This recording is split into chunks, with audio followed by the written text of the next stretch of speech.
আমরা তিন শ্রেণীর মানুষ দেখতে পাই। এক শ্রেণীর মানুষ বাড়ি থেকে আসে, নিয়ত করে আসে মাহফিল শোনার উদ্দেশ্যে। আর এক শ্রেণীর মানুষ আছে দেখবেন, তারা নিয়ত করে আসে যে একটু মাহফিলে ঘোরাঘুরি করব, একটু আনন্দ উপভোগ করে আবার চলে আসবো, আছে না নেই? আর এক শ্রেণীর মানুষ আছে যারা কেবলমাত্র মাহফিলের বিরোধিতা করে, আছে না নেই? তিন শ্রেণীর মানুষ আছে। প্রিয় ভাইরা আমার, এই কোরআনুল কারীমের এত মর্যাদা, আল্লাহ নবী সাল্লাল্লাহু আলাইহি সাল্লাম বললেন, وعن النواس بن سمعان رضي الله تعالى عنه قال سمعت رسول الله صلى الله عليه وسلم يقول يؤتى يوم القيامة بالقرآن وأهله الذين كانوا يعملون به في الدنيا سورة البقرة تقدمه سورة البقرة وآل عمران تحجر عن صاحبهما سبحان الله حيرامات حضرت نواس بن سمعان رضي الله تعالى عنه থেকে হাদিসটি বর্ণনা করা হয়েছে। নওয়াস ইবনে সামআন রাদিয়াল্লাহু তাআলা আনহু বলেন, আমি রাসূলুল্লাহ সাল্লাল্লাহু আলাইহি ওয়াসাল্লামকে বলতে শুনেছি, কিয়ামতের দিন ওই পবিত্র আল কুরআন এবং দুনিয়ায় আল কুরআন অনুযায়ী যারা আমল করেছে তাদেরকে আনা হবে। আর কোরআনের সামনে সামনে থাকবে সূরাতুল বাকারা আর সূরাতু আলি ইমরান, এই দুটি সূরা কোরআনের সামনে সামনে থাকবে। আর ওই কোরআন অনুযায়ী যারা আমল করত তাদের পক্ষ থেকে আল্লাহর দরবারে বিতর্ক করবে। সুবহানাল্লাহ। প্রিয় ভাইরা আমার, আজ এই কোরআনের বিরোধিতা কেবলমাত্র আমরা মুসলমান হিসাবে বিবেচিত হলাম, মুসলমান সমাজে আমরা মুসলমান হিসাবে পরিচিত হলাম, কিন্তু কোরআনুল কারীমের বিরোধিতা করছি। আমার মুসলমান ভাইরা, কিয়ামতের দিন আল্লাহ রাব্বুল আলামিন সেদিন কোরআনে হাফেজদেরকে ডেকে বলবে, ও কোরআনে হাফেজরা, আজ দুনিয়ায় তোমরা যেমন সুন্দর করে কোরআন তেলাওয়াত করেছিলে, আজ তোমরা কোরআন তেলাওয়াত করো, আমি রব্বুল আলামিন স্বয়ং তোমাদের তেলাওয়াত শুনবো। জোরে বলেন সুবহানাল্লাহ। ভাইরা আমার, এই কথা যখন বলবে সেদিন কোরআন তেলাওয়াত শুরু করে দেবে, কোরআনে হাফেজরা কোরআন তেলাওয়াত শুরু করে দেবে। এমন সময় হযরত দাউদ নবী হাজির হয়ে যাবে। দাউদ নবীর উপর একটি কিতাব অবতীর্ণ হয়েছিল, কিতাবটির নাম কি বলেন? আচ্ছা বাবা, যারা আপনারা এখানে বসেছেন, আলহামদুলিল্লাহ বহু মানুষের আগমন, জবাব নেই কেন? আমি কি কবরস্থানে প্রশ্ন করছি, জিজ্ঞাসা করছি? জি, আপনাদের তো জিজ্ঞাসা করছি, দাউদ আলাইহিস সালামের উপর কোন কিতাব অবতীর্ণ হয়েছিল? একটি কিতাব অবতীর্ণ হয়েছিল তো নাকি? কিতাবটির নাম কি যারা জানেন একটু বলেন? আলহামদুলিল্লাহ, জবুর। আর মুসা আলাইহিস সালামের উপর তাওরীত, ঈসা আলাইহিস সালামের উপর ইনজিল, আর আমার আপনার নবীর উপর একটু জোরে বলেন কোরআন। প্রিয় ভাইরা আমার, সেই কোরআন তেলাওয়াত শুরু করলো, কোরআনে হাফেজরা তেলাওয়াত শুরু করে দিল। এমন সময় দাউদ আলাইহিস সালাম হাজির হয়ে গেল। আমরা সবাই জানি দাউদ নবীর এত সুন্দর কণ্ঠ ছিল যে দাউদ নবী যখন তার কণ্ঠে জবুর পাঠ করত, দাউদ নবীর কণ্ঠে জবুর পাঠ করা শোনার জন্য সমুদ্রের মাঝ পর্যন্ত দাঁড়ায় চলে আসো, সমুদ্রের মাঝ পর্যন্ত কিনারায় এসে দাউদ নবীর জবুর পাঠ করা শুনতো। বলেন সুবহানাল্লাহ। এত সুন্দর কণ্ঠ দিল। সেই দাউদ নবী বলল, ও কোরআনে হাফেজরা, আমি হলাম আল্লাহর নবী দাউদ আলাইহিস সালাম। আল্লাহ রাব্বুল আলামিন আমার উপর একটি কিতাব অবতীর্ণ করলো, যে কিতাবটির নাম হলো জবুর। আমি দাউদ নবী আল্লাহ রাব্বুল আলামিন আমাকে এত সুন্দর কণ্ঠ দান করেছিল। আমি যখন দাউদ নবী ওই জবুর কিতাব পাঠ করতাম, আমার জবুর পাঠ করে শোনার জন্য সমুদ্রের মাছ পর্যন্ত কিনারায় চলে আসতো। কিন্তু আজ কোরআনে হাফেজরা তোমরা আজ তেলাওয়াত শুরু করেছো। আমি দাউদ নবী তোমাদের তেলাওয়াত শুনে আজ আমি দাউদ নবী মুগ্ধ হয়ে গেলাম। জোরে বলেন সুবহানাল্লাহ। আরো জোরে হবে না সুবহানাল্লাহ? নারে তাকবীর, নারে তাকবীর। আমার মুসলমান ভাইরা, এই কোরআনের এত মর্যাদা সম্পূর্ণ কোরআন, এই কোরআন কারীম মানুষের অন্তরের মধ্যে আল্লাহ রাব্বুল আলামিন দান করেছেন। এজন্য আল্লাহ রাব্বুল আলামিন অন্যত্র বললেন, ইন্না হাযাল কুরআনা ইয়াহদি লিল্লাতী হিয়া আকওয়াম ওয়া ইউবাশশিরুল মুমিনিনা আল্লাযীনা ইয়া'মালুনাস সালিহাতি আন্না লাহুম আজরুন কাবীরা। জোরে বলেন আল্লাহু আকবার। ভাইরা আমার, আল্লাহ রাব্বুল আলামিন বলেন এই কোরআন এমন পথ দেখায় একেবারে সোজা। কোরআন বাঁকা পথ দেখায় না, সোজা পথ দেখায়। হ্যাঁ, সোজা পথ দেখায় তো নাকি? রাস্তা সোজা দেখায় তো কোরআন। কিন্তু দুর্ভাগ্যজনক ব্যাপার, কোরআন তো আমরা পড়ি, আসলে সবাই কোরআনের মানে বুঝি না। কোরআনুল কারীম কেবলমাত্র মুখে আমরা পড়ি, পড়ার পরে দেখা যায় আবার শুনে থাকি, তার উল্টো আমরা চলি, কোরআনের বিরুদ্ধে আমরা চলি। যদি একটি মানুষ এই পৃথিবীর বুকে কোরআন ভিত্তিক যদি জীবন যাপন করে, আলহামদুলিল্লাহ, সে ইহকালে কামিয়াবি হবে আর পরকালেও কামিয়াবি হবে। ঠিক কি না বলে? কিন্তু কোরআন ভিত্তিক জীবন যাপন করা ছেড়ে দিয়ে আমরা নাস্তিকদের, আমরা কৃষ্টি কালচার, পশ্চিমাদের কৃষ্টি কালচার আজকের আমরা অনুসরণ করছি। ঠিক কি না বলে? নাম রেখেছে সলিমউদ্দিন, হ্যাঁ, নাম রেখেছে কলিমউদ্দিন, কিন্তু কাজগুলো বড় কঠিন হয়ে দাঁড়িয়েছে, তাই না? আমাদের কৃষ্টি কালচার এমন। এজন্য একটি হাদিস শরীফের মধ্যে এসেছে, সায়াতি জামানুন আলা উম্মতি, নবীজি বলেন আমার উম্মতের এমন একটি সময় আসবে, তাকুন কুলুবুহুম কাকুলুবির রিয়াহ, তাদের অন্তরগুলি বাঘের অন্তরের মতো বিচরিত হবে।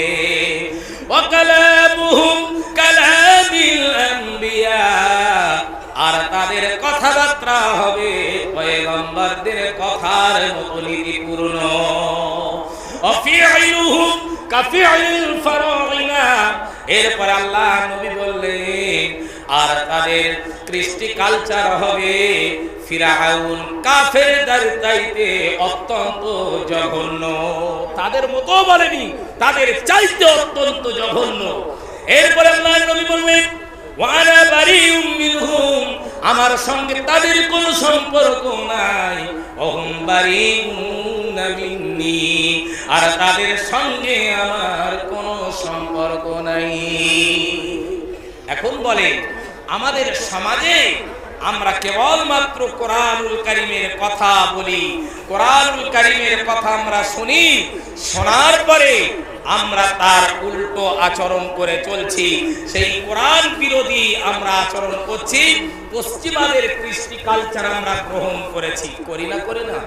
হ্যাঁ, যদি আজ সমাজে কোনো মানুষ কোরআন মোতাবেক যদি চলতো, তাহলে কোরআন মোতাবেক যদি সে জীবন যাপন করত, আলহামদুলিল্লাহ, সে সমাজে উন্নত হতো। আজ মুসলমান মাথা উঁচু করে চলতে পারত যদি কোরআন হাদিস তারা আঁকড়ে রাখতো আর কোরআন ভিত্তিক যদি জীবন যাপন করত। আজ তো আমরা কি করছি? আমরা পরহিংসা, একের পর এক হিংসা বিদ্বেষের মধ্যে আমরা ভরে আছি। আমাদের কোনো ভাই যদি একটু উন্নতি হয়, তাই সে যদি কিছু লাভবান হয়, আমরা তার পিছনে লেগে যাই। আছি না নেই? এই তো পরিস্থিতি আমাদের। কেন? আমার একটা ভাই যদি সে কিছু ডেভেলপ করে, আমার একটা ভাই যদি সে ভালো একটা পজিশনে যায়, আলহামদুলিল্লাহ, এটা আমার আপনার জন্য খুশি নয়, কিন্তু আমরা তার বিরোধিতা করি, এটাই তো আমাদের, এই করে তো আমরা শেষ হয়ে যাচ্ছি। প্রিয় ভাইরা আমার, এজন্য আজকের আলোচনা আমার থাকবে কোরআন শিক্ষার উপর এবং ইলম শিক্ষার উপর, কারণ আজকের ইলম শিক্ষা, ইলম অর্জন করা অপরিহার্য করা হয়েছে, ঠিক কিনা বলে? ইলম অর্জন করা অপরিহার্য। প্রিয় ভাইরা আমার, আল্লাহ নবী সাল্লাল্লাহু আলাইহি ওয়াসাল্লাম তিনি তার পাক জবানে বললেন, عن أبي هريرة رضي الله تعالى عنه قال قال رسول الله صلى الله عليه وسلم كن عالما أو متعلما أو مستمعا أو محبا ولا تكن الخامسة فتهري। حضرت أبو هريرة রাদিয়াল্লাহু তাআলা আনহু থেকে হাদিসটি বর্ণনা করা হয়েছে, নবীজি সাল্লাল্লাহু আলাইহি ওয়াসাল্লাম বললেন, কুনা আলিমান, তোমরা আলেম হও, আও মুতাআল্লিমান, নতুবা আলেমের ছাত্র হও, আও মুস্তামিআন, নতুবা আলেমের কথা শোনো, আও মুহিব্বান, নতুবা আলেমকে ভালোবাসো, ওয়ালা তাকুনিল খামিসাতা ফাতাহালি, তবে পঞ্চম নম্বর কাজটি করো না, কোন আলেম ওলামাদের সঙ্গে তোমরা বিদ্বেষ পোষণ করো না। কিন্তু আমাদের সমাজে এমনও আছে, দেখবেন এখন ইউটিউব, আপনার ইন্টারনেটের যুগ, বড় বড় মুফতি, বড় বড় মুহাদ্দিস এই ইন্টারনেটের মাধ্যমে হয়ে যাচ্ছে, ঠিক না বলে?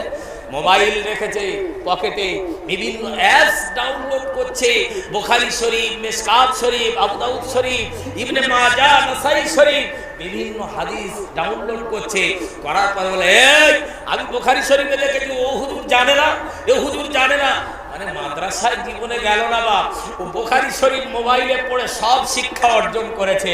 আসলে এই পাণ্ডিত্য দেখাতে গিয়ে সমাজে আজকের ধ্বংস হতে হচ্ছে, ঠিক কিনা বলেন? অতিরিক্ত পাণ্ডিত্য ফলাতে যাচ্ছি। প্রিয় ভাইয়ের আমার, আমরা জানি আজাজিল জ্ঞানী ছিল না মূর্খ ছিল? একটু কথা বলেন, আজাজিল কি মূর্খ ছিল বা জ্ঞানী ছিল? তো এরপরেও সারা পৃথিবীর কাছে শয়তান হিসাবে বিবেচিত। সুতরাং জ্ঞান অধ্যয়ন করতে হবে, জ্ঞানের মূল্যায়ন করতে হবে, আর সেই মতো আমাদের আমল করতে হবে। ফতোয়া দিয়ে সেঞ্চুরি করলে হবে না, ঠিক কিনা বলেন? এই ফতোয়া দিয়ে দিয়ে সেঞ্চুরি করে করে তো আজকে আমরা সব শেষ করে দিচ্ছি, এটাই হচ্ছে আমাদের কৃষ্টি কালচার।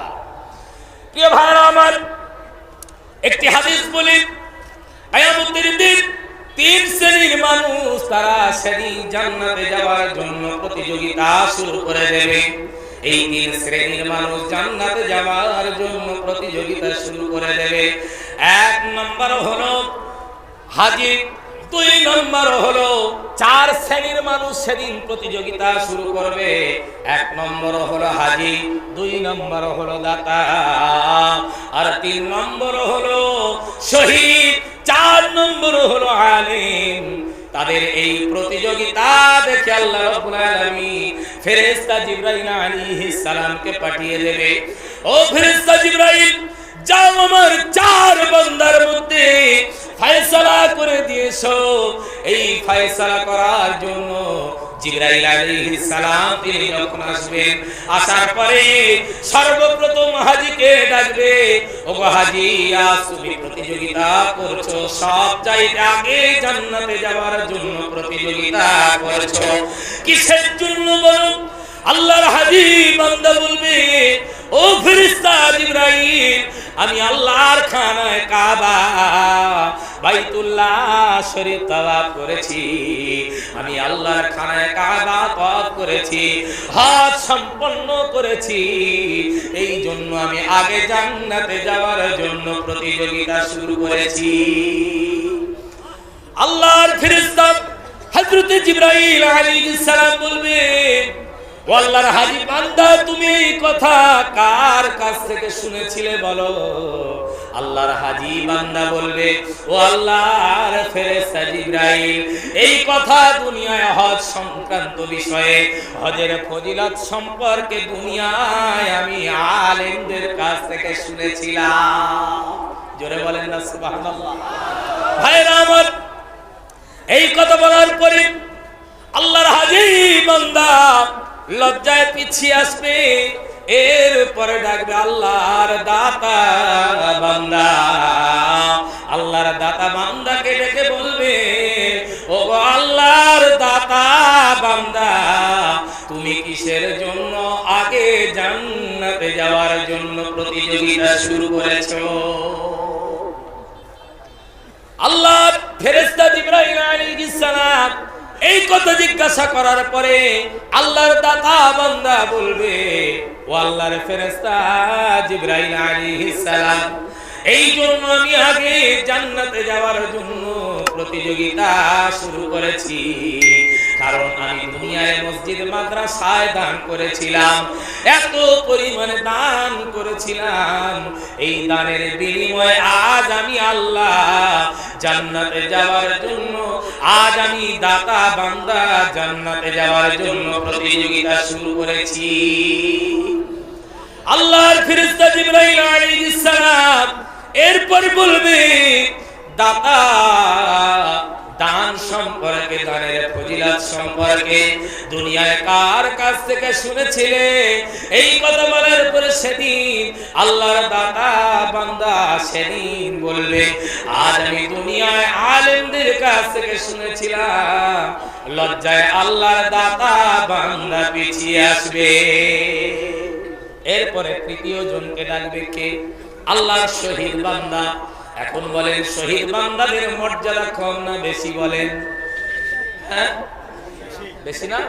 শহীদদের মর্যাদা, এত মর্যাদা, কিয়ামতের দিন আল্লাহর সামনে তারা দণ্ডায়মান হবে, রক্ত মাখা জামা কাপড় পরিহিত অবস্থায় আল্লাহর সামনে সেদিন তারা দণ্ডায়মান হবে। আহা, সেই শহীদদেরকে সেদিন আল্লাহর ফেরেশতা জিবরাইল আলাইহিস সালাম সেদিন ডেকে জিজ্ঞাসা করবে, ও আল্লাহর শহীদ বান্দা, আজ তুমি আগে জান্নাতে যাওয়ার জন্য প্রতিযোগিতা শুরু করেছো, কিসের জন্য বলো?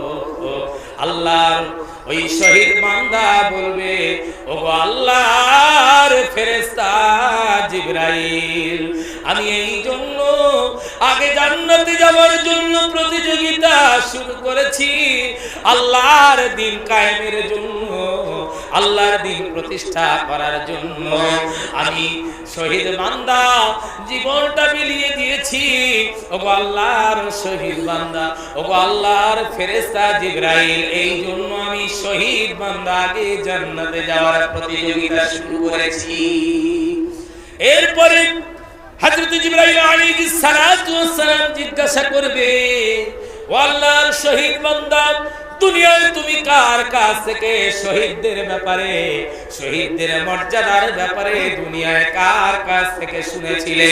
সেদিন আল্লাহর শহীদ বান্দা বলবে, ওগো আল্লাহর ফেরেশতা জিবরাইল, আমি দুনিয়ায় আলেমদের কাছে শহীদদের মর্যাদা সম্পর্কে শুনেছিলাম। এরপরে তারা লজ্জায় পিছিয়ে আসবে। অবশেষে দেখা গেল জিবরাইল আলাইহিস সালাম সেদিন আল্লাহর আলেম বান্দাকে বলবে, আল্লাহর আলেম বান্দা, আজ তুমি আগে জান্নাতে যাও। সুবহানাল্লাহ। এরপরে আলেম বান্দাকে এই কথা যখন বলবে, আল্লাহর আলেম বান্দা বলবে, ও ফেরেশতা জিবরাইল, আমি একা জান্নাতে যাব না, সবাইকে নিয়ে আমি আল্লাহর দয়ার জান্নাতে প্রবেশ করব। জোরে হবে না সুবহানাল্লাহ? প্রিয় ভাইরা আমার, এজন্য আমরা সমাজে অনেকে আলেমদের সঙ্গে হিংসা বিদ্বেষ পোষণ করে থাকি, ঠিক কিনা? আল্লাহ রাব্বুল আলামিন আমাদের সকলকে আলেমদের প্রতি হিংসা বিদ্বেষ দূর করার তৌফিক দান করুন, বলেন আল্লাহুম্মা আমিন। প্রিয় ভাইরা আমার, এজন্য এই কোরআন আমাদের শিখতে হবে, আর কোরআন মূল্যায়ন করতে হবে, এর অর্জন করতেই আমাদের হবে, ঠিক কিনা বলে? প্রিয় ভাইরা আমার, হিংসা সব জায়গায় আমরা করি, তো কিন্তু আমরা এই দুটো জায়গায় কি হিংসা করতে পারি না? যে কোরআন শিক্ষার প্রতি, আর একটা কি দানের প্রতি, ঠিক তো নাকি? এই কোরআন শিক্ষার প্রতি আল্লাহ যাকে কোরআনের মতো মূল্যবান সম্পদ দান করেছে তার প্রতি আমরা হিংসা করব। আমিও সুন্দর করে তেলাওয়াত করব, আমিও কোরআনে হাফেজ হব, আমিও কোরআন শিক্ষা করব। আর যাকে আল্লাহ সম্পদ দান করেছে, অর্থ দান করেছে, এরপরে সে রীতিমতো দিনে রাতে ওই অর্থ আল্লাহর রাস্তায় ব্যয় করে, তার প্রতি হিংসা বিদ্বেষ আমিও আল্লাহর রাস্তায় ব্যয় করব, ঠিক কিনা বলে? কিন্তু আমরা তো হিংসা অন্য জায়গায় করছি। প্রিয় ভাইরা, কোরআন মোতাবেক জীবন যাপন করতে পারি, আলহামদুলিল্লাহ আমরা ইহকালে কামিয়াবি হব। আমরা সকলে যদি ভালো কাজের প্রতি উদ্বুদ্ধ করি আর ভালো কাজ যদি করি, তাহলে আমাদের জন্য পুরস্কার আছে না নেই? পুরস্কার আছে তো নাকি? কি পুরস্কার আছে? আল্লাহ রাব্বুল আলামিন কোরআনুল কারীমের মধ্যে ঘোষণা করেছেন, ইন্নাল্লাযীনা আমানু ওয়া আমিলুস সালিহাতি কানাত লাহুম জান্নাতুল ফিরদাউসি নুজুলা। আল্লাহ রাব্বুল আলামিন বলেন, দুনিয়ায় নিশ্চয়ই যারা ইন্নাল্লাযীনা আমানু ওয়া আমিলুস সালিহাত, নিশ্চয়ই যারা ঈমান এনেছে এবং সৎ কাজ করেছে, ভালো কাজ করেছে, কানাত লাহুম জান্নাতুল ফিরদাউসি নুজুলা। আল্লাহ রাব্বুল আলামিন বলেন, আর তাদেরকে জান্নাতুল ফিরদাউস দিয়ে আপ্যায়ন করা হবে। বলেন সুবহানাল্লাহ। অন্যত্র আল্লাহ রাব্বুল আলামিন বলেন, ইন্নাল্লাযীনা আমানু ওয়া আমিলুস সালিহাতি কানাত লাহুম ইন্নাল্লাযীনা আমানু ওয়া আমিলুস সালিহাতি সায়াজআলু লাহুমুর রাহমানু উদ্দা। জোরে বলেন আল্লাহু আকবার। আল্লাহ রাব্বুল আলামিন বলেন, আর নিশ্চয়ই যারা ঈমান এনেছে, ভালো কাজ করেছে, তাদের প্রতি মানুষের মনের মধ্যে আমি আল্লাহ রাব্বুল আলামিন ভালোবাসার সৃষ্টি করে দিই। জোরে বলেন সুবহানাল্লাহ। আমার ভাইরা, এখন আমরা দুনিয়ায় কোরআনে হাফেজদের প্রতি ভালোবাসা থাকবে, ভালো কাজ করব, আর কোরআন শিক্ষার প্রতি আমাদের একটা গুরুত্ব থাকবে তো নাকি? কোরআন শিক্ষার প্রতি, হাদিস শিক্ষার প্রতি আমাদের একটা গুরুত্ব থাকবে, লক্ষ্য থাকবে, নেক নজর থাকবে, আলহামদুলিল্লাহ থাকবে তো নাকি? কিন্তু আজকের আমাদের সমাজে আমরা কোরআনে হাফেজ যদি তৈরি করি, মনে করি যদি কোরআনে হাফেজ তৈরি করি, সেই তো যার নেই কোনো গতি সেই করে ইমামতি, না কি বল? এটা এখন চিন্তা আমাদের নয়, বলে এর কোনো উপায় নেই, ইমামতি করা ছাড়া কোনো রাস্তা নেই।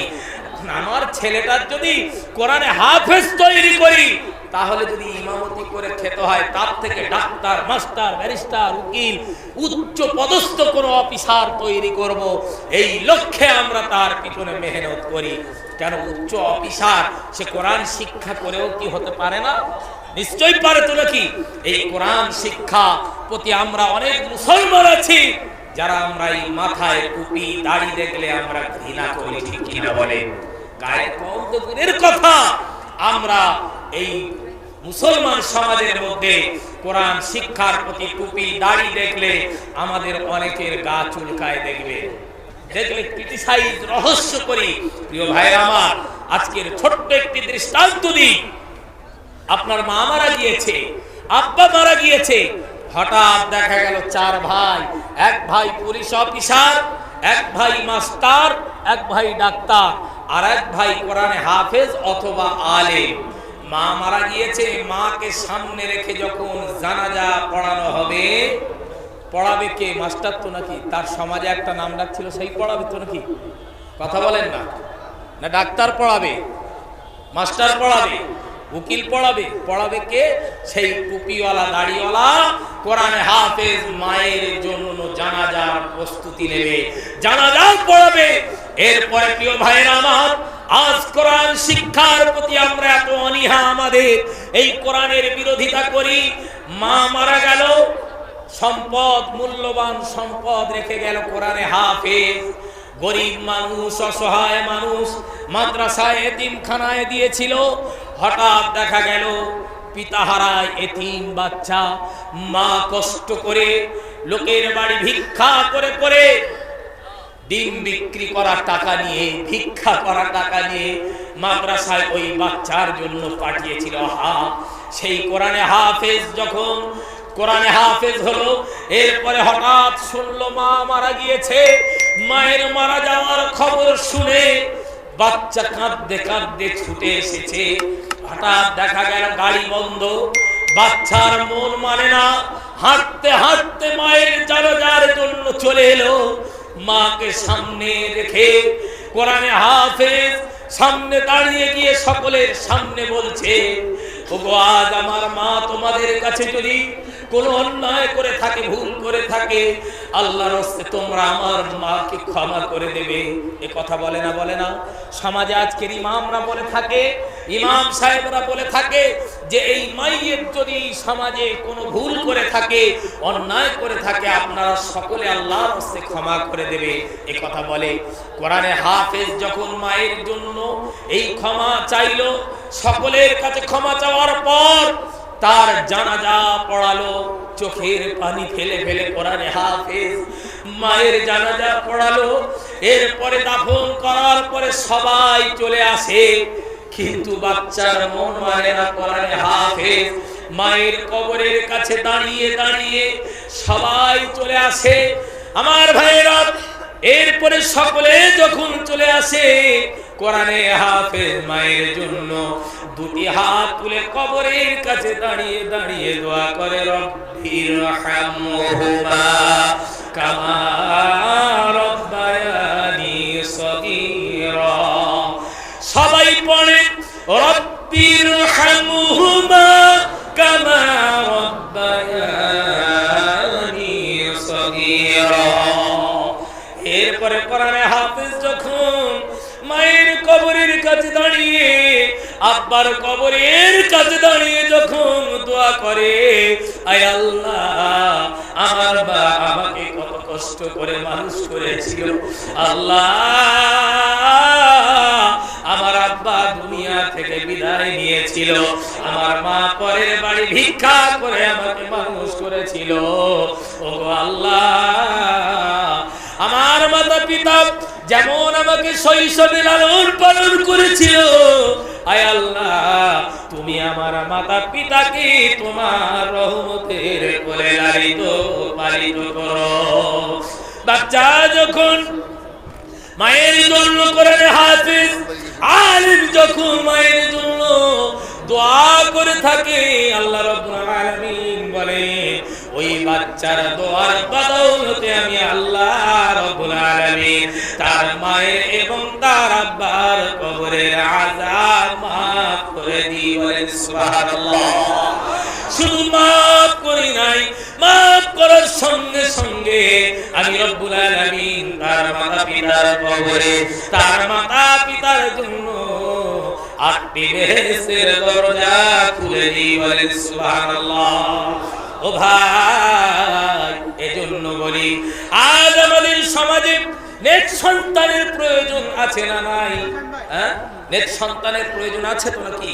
একটা সন্তান যদি কোরআনে হাফেজ আলেম হয়, অন্তত মা বাপ দুনিয়াতে বিদায় নিলে আব্বা মায়ের জন্য একটু হাত তুলে কাঁদতে পারবে, ঠিক কিনা?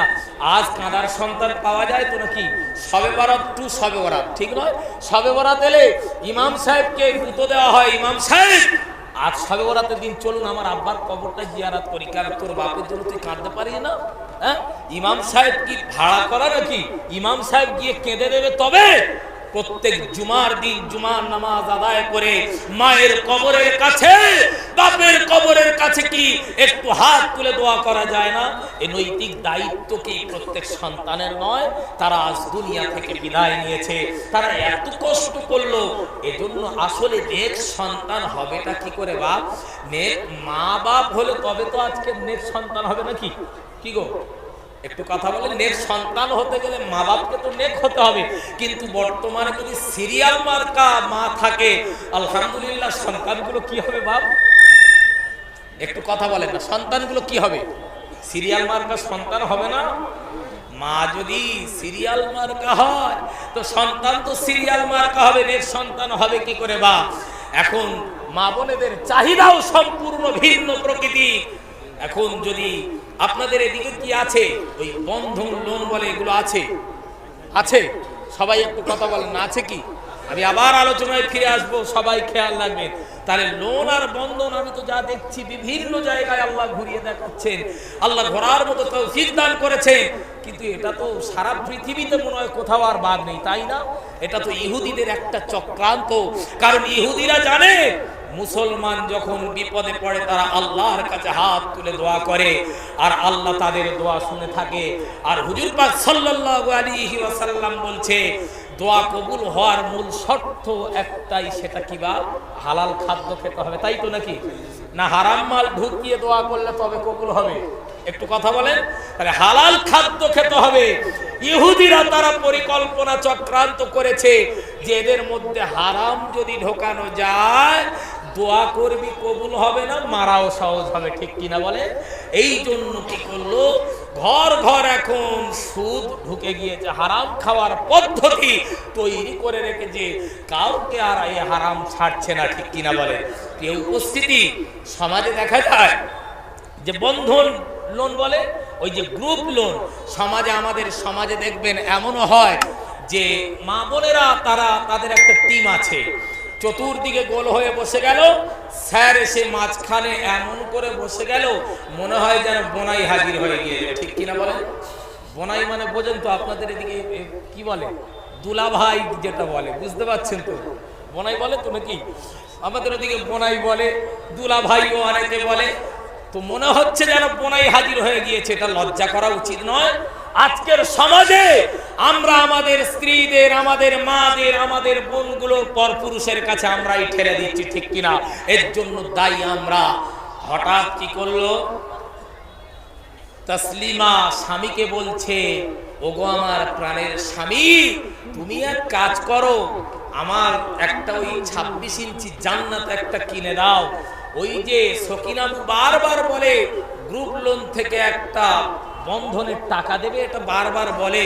সেই সকিনাবু ওদের বাড়ি যায়, ছেলেগুলো নিয়ে একটু সময় পাস করি, তো ওরা যখন সকিনাবু এমন করে মুখ বাংলা পাঁচ করে থাকে, তাতে করে আমি বুঝতে পারি যে আমার প্রতি অসন্তুষ্ট হচ্ছে, প্রকাশ্যে কিছু বলতে পারে না।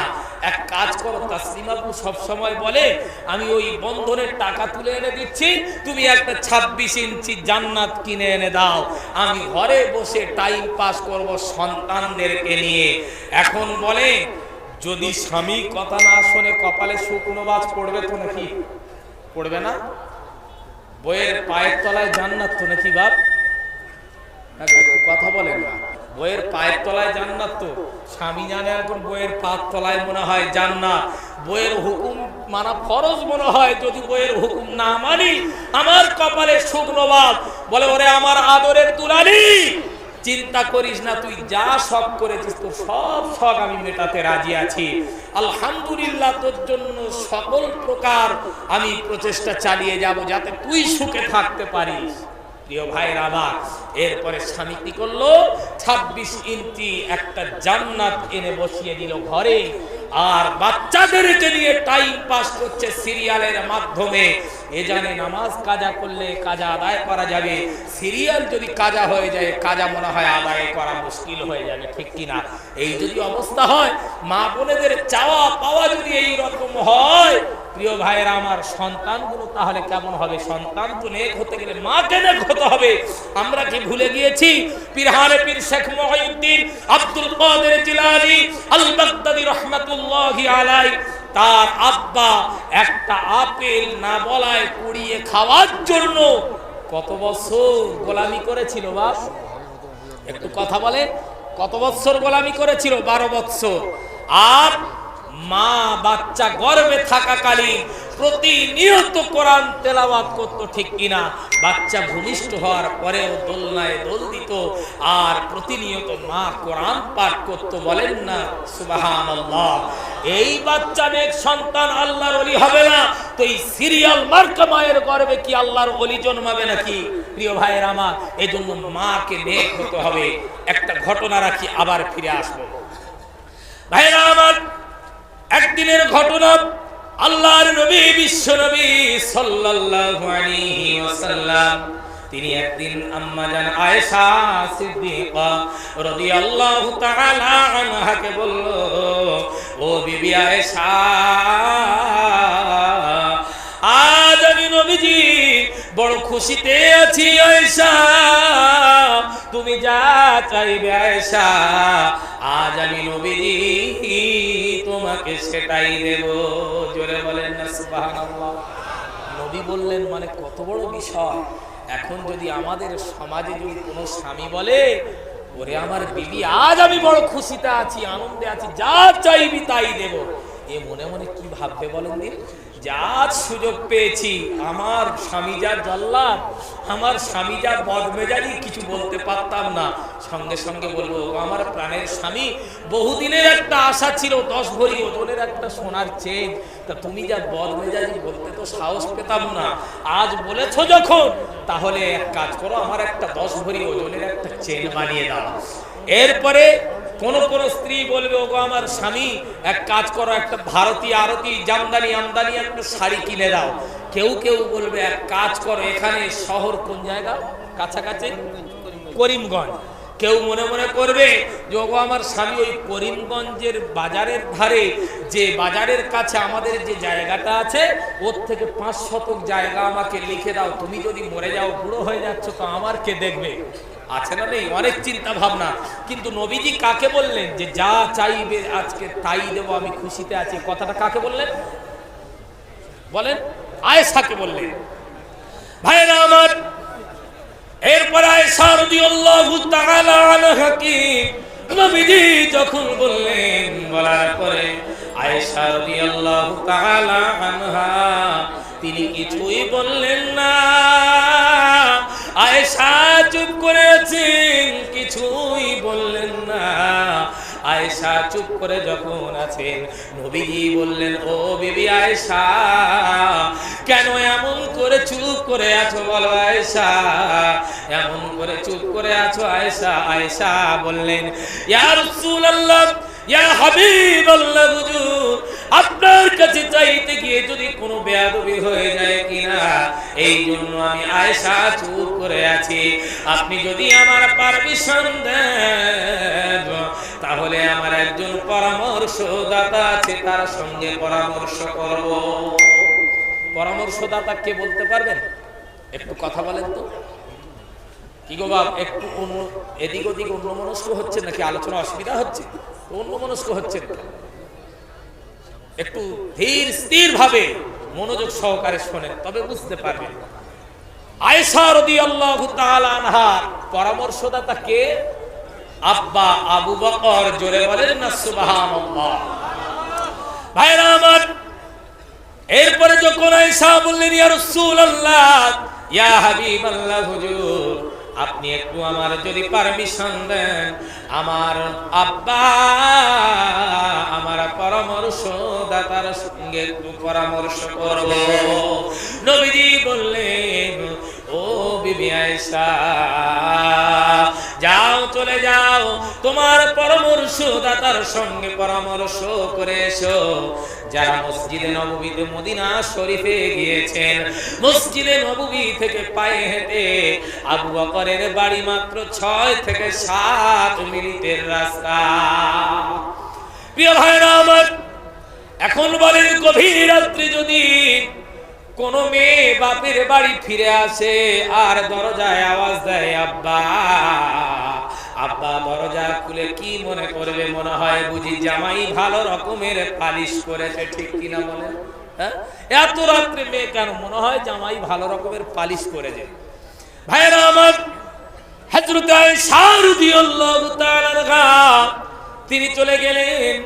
এরপরে যাওয়ার পরে আব্বা আবু বকরের বাড়ির সামনে গেলেন।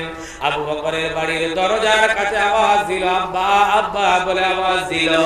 আওয়াজ দেওয়ার পরে দরজা খুললো। আবু বকর দরজা খুললো। দরজা খোলার পরে যখন দেখছে আয়েশা দরজার কাছে দাঁড়িয়ে আছে, আবু বকর বলছে, ও ও বেটি আয়েশা, এত রাত্রে কিসের জন্য এসেছো বলো? ও বেটি আয়েশা, কি হয়েছে? তোমার কি জামাইয়ের সঙ্গে কোনো অশান্তি হয়েছে বলো আয়েশা? আয়েশা বললেন, আয় আমার আব্বা আবু বকর, আপনার জামাদার বলেছে আজ বড় খুশিতে আছে। আমাকে বলল, আয়েশা আমি নবীজি আজ বড় খুশিতে আছি, যা চাইবে আমি তাই দেব। আব্বা আমি চাইতে গিয়ে যদি কোনো বেয়াদবি হয়ে যায় কিনা, এই জন্য আমি চাইতে পারি নাই। ওগো আমার আব্বা, আপনি একটু পরামর্শ দেন, নবীজির কাছে কি চাইবো? আব্বা আবু বকর বললেন, ওগো আমার বেটি আয়েশা, আমি তোমাকে যেটা বলবো, নবীজি তোমাকে বলার পরে তুমি আমার সঙ্গে ওয়াদা করে যাও, নবীজি যেটা তোমাকে বলবে তুমি এসে আবার আমার কাছে বলে যাবে। আচ্ছা বলেন দিনে আর একটা বিপদে পড়লো না? আবু বকর রাদিয়াল্লাহু তাআলা আনহুর কাছে পরামর্শ করতে গিয়ে আবু বকর বলছে, নবীজি তোমাকে যেটা বলবে ওটা এসে আবার আমার কাছে বলে যেতে হবে। হযরত আয়েশা বললেন, ওগো আমার আব্বা, আমি ওয়াদা করলাম নবীজি যেটা বলবে আমি সেটা তোমার কাছে এসে বলে যাব।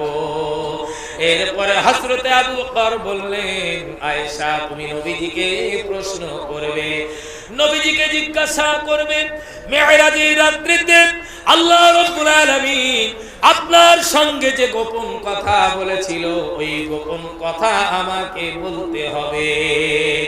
এরপরে নবীজি চলে গেলেন, নবীজির কাছে আয়েশা চলে গেলেন।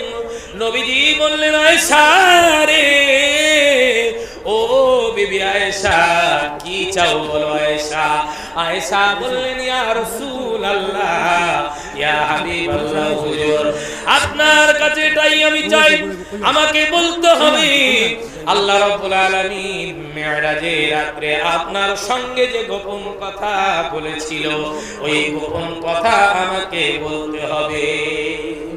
নবীজি এই কথা শোনার পরে নবীজি একটু মুচকে হেসে দিলেন, আয়েশা গোপন কথা যদি বলে দিই তাহলে সেটা তো আর গোপন থাকলো না, ঠিক কিনা বলে? গোপন তো থাকলো না। এরপরে এই প্রশ্ন করার পরে নবীজি বলছে, আয়েশা কিয়ামত পর্যন্ত এমন প্রশ্ন আমার আবু বকর ছাড়া আর কেউ করতে পারবে না। জোরে বলেন না সুবহানাল্লাহ। প্রিয় ভাইরা আমার, আবু বকরের চিন্তাটা একটু ভিন্ন প্রকৃতির ছিল না? ছিল না? আবু বকরের চিন্তাটা একটু ভিন্ন প্রকৃতির ছিল। ভাইরা আমার, আবু বকরের কথা একটু বলে নিই, খেয়াল রাখবেন। হযরত আবু বকর সিদ্দিক রাদিয়াল্লাহু তাআলা আনহুর ব্যাপারে বলে নিই, কোরআনুল কারীমে ছোট্ট একটি সূরা অবতীর্ণ হয়েছিল, যে সূরাটি সবচাইতে শেষে অবতীর্ণ হয়েছিল সূরা নাসর, তাই তো নাকি? কিন্তু সিরিয়ালের দিক থেকে সবথেকে শেষ সূরা কোনটা কোরআনে? সূরা নাস। কিন্তু অবতীর্ণ সব থেকে শেষে হয়েছিল সূরা নাসর। এই সূরা যখন অবতীর্ণ হলো, অবতীর্ণ হওয়ার পরে এই সূরা তেলাওয়াত করছে আর হযরত ওমর রাদিয়াল্লাহু তাআলা আনহু তিনি হাসছেন, আর আবু বকর এই সূরা তেলাওয়াত করে আর কাঁদে। এমন সময় সাহাবায়ে কেরামদের মধ্যে কৌতূহল জাগলো, একই সূরা তেলাওয়াত করে আর হাসে, একই সূরা তেলাওয়াত করে আর একদম কাঁদে, কি ব্যাপার? এক মিনিট, ও মাইক উঠে দাও না।